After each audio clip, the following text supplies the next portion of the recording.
Hey guys, before we get started on this episode, we want to make a couple announcements from here at Fora HQ. So, what happened this week? One, our bookings platform dropped. So now our advisors can be booking online, doop, doop, doop, doop, like that, or boop, boop, boop, boop on your phone.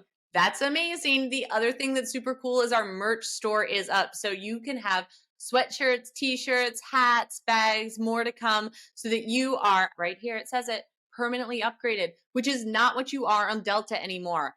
That is what we're going to be talking about this episode. But get on, if you are a Fora advisor, our merch store and the booking platform, and get upgraded at least in your travel planning and your travel attire.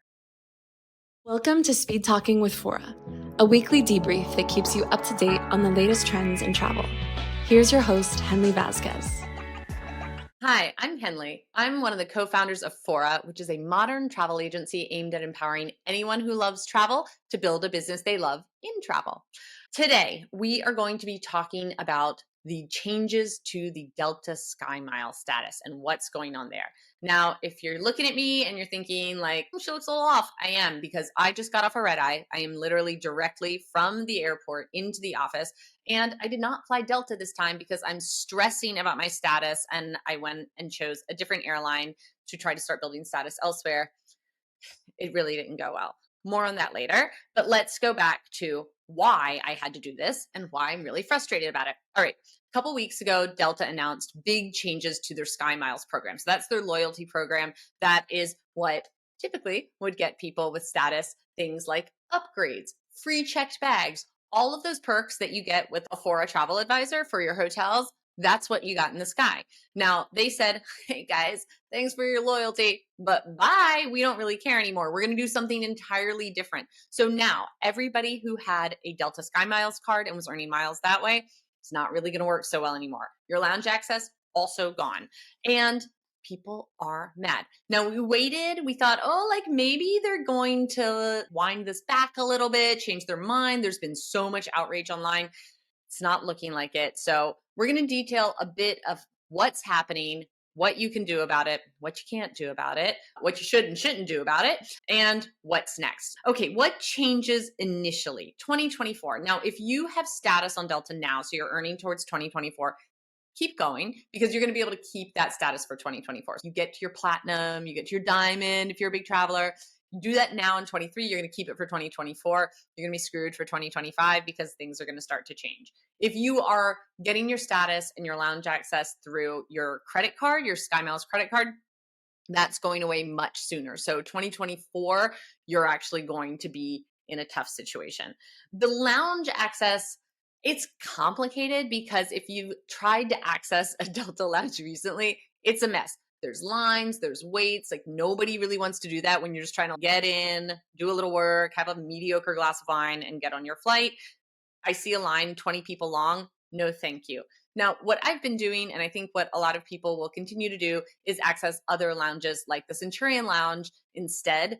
If you've got an Amex Platinum, that's going to get you into the Centurion Lounge. I got to say, they are all pretty good, and they're often in the same terminals as the Delta lounges. For example, JFK, it's got a Centurion Lounge, also has a Delta Lounge. I've been going to Centurion for a while because the Delta one has been so bad. Seattle, where I just came from, also Centurion Lounge and the Delta Lounge. So if you're looking around, you can often find another lounge that you could access with the credit card.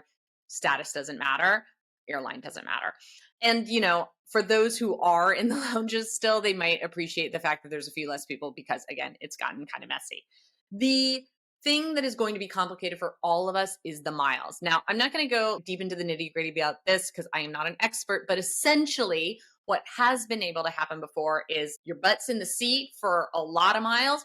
Cool, you're going to earn some status. What's going to happen now is unless your credit card is on the line for a lot of money, you're not going to earn a lot of status.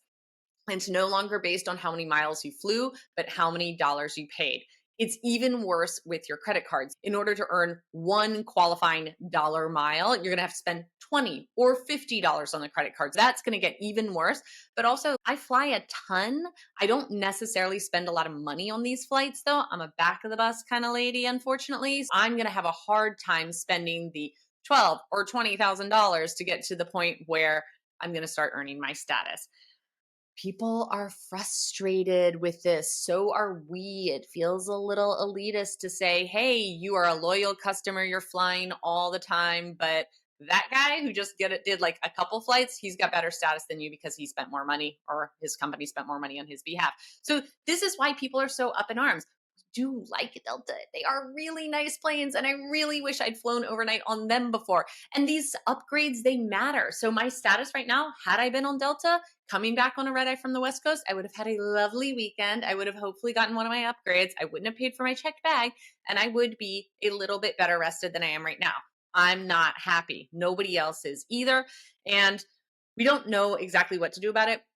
Look at other credit cards that you might be able to move your miles to other airlines, and then look into status matching. For example, Alaska Airlines, which is really popular out of Seattle, where I just was, everybody was talking about the fact that they're doing status matching. So if you have your Delta status, you can actually apply to status match with Alaska so you can get your benefits there.